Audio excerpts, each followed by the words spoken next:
इसका प्रोसीजर पढ़ेंगे।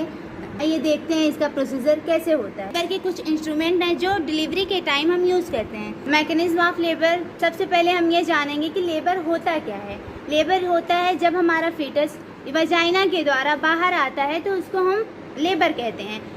ये 4 स्टेज में कंप्लीट होता है। पहला स्टेज इसका जो होता है उसमें हम ये देखते हैं कि सर्विक्स कितनी डायलेट हुई है, और दूसरा स्टेज होता है जिसमें हम देखते हैं हमारा फीटस कब और कितने समय में डिलीवर हो रहा है। तीसरी स्टेज जो होती है उसमें हम ये देखते हैं कि हमारा प्लेसेंटा कितने टाइम में डिलीवर हो रहा है। जो चौथी स्टेज होती है उसमें हम बच्चे को और माँ को ऑब्जर्व करते हैं कि उनकी हालत कैसी है, जिसमें इधर से रोटेट करके हम देखते हैं कि फीटस हमारा डिसेंट हो रहा है, बाहर की ओर आ रहा है, वो कितने स्टेप में होता है, ये चीज़ हम इसमें जाने। पहला स्टेप जो होता है, ये बच्चा फीटस जो होता है इसका सिर यानी कि ऑक्सीपिट का जो होता है वो मदर के पेल्विस के ब्रिम पे आ जाता है, जिसे हम इंगेजमेंट कहते हैं, इंगेज हो जाता है उस पर आके। सेकेंड स्टेज जो होती है, सेकेंड स्टेप हमारा जो होता है वो होता है डिसेंट, यानी कि जब बच्चा डिसेंट होना चालू होता है यानी कि आगे की ओर खिसकना चालू होता है, उसी को हम डिसेंट कहते हैं। जैसा दिख रहा है कि ये बच्चे का सिर घूम गया है, यानी कि ये होता है कि बच्चा आगे की ओर बढ़ता हुआ उसका सिर का घुमाव हो जाता है।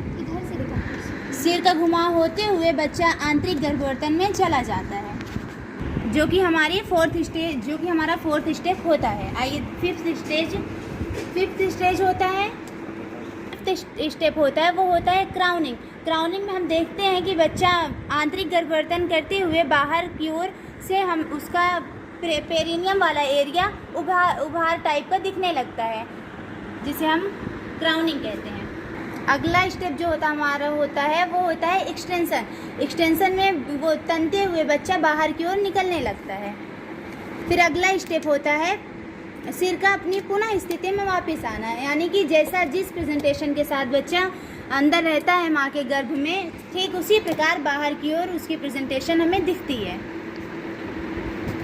इसका बाह्य गर्भावर्तन हो जाता है, उसके बाद इसका एक शोल्डर निकलता है, फिर दूसरा शोल्डर निकलने के साथ ये पूरी तरीके से डिलीवर हो जाता है। अब आप देखिए कि बच्चा डिलीवर हो चुका है, उसका प्लेसेंटा भी बाहर आ चुका है। इसके बाद अब हम ये जानेंगे कि प्लेसेंटा को कैसे कट करते हैं। इसको हम दोनों साइड से ऐसे पहले लॉक करते हैं। लॉक करने के बाद इसका ब्लड जो होता है वो रोक देते हैं। और क्लैंप है हमारे पास जो कि हम उसमें लगा देते हैं। Thank you for watching.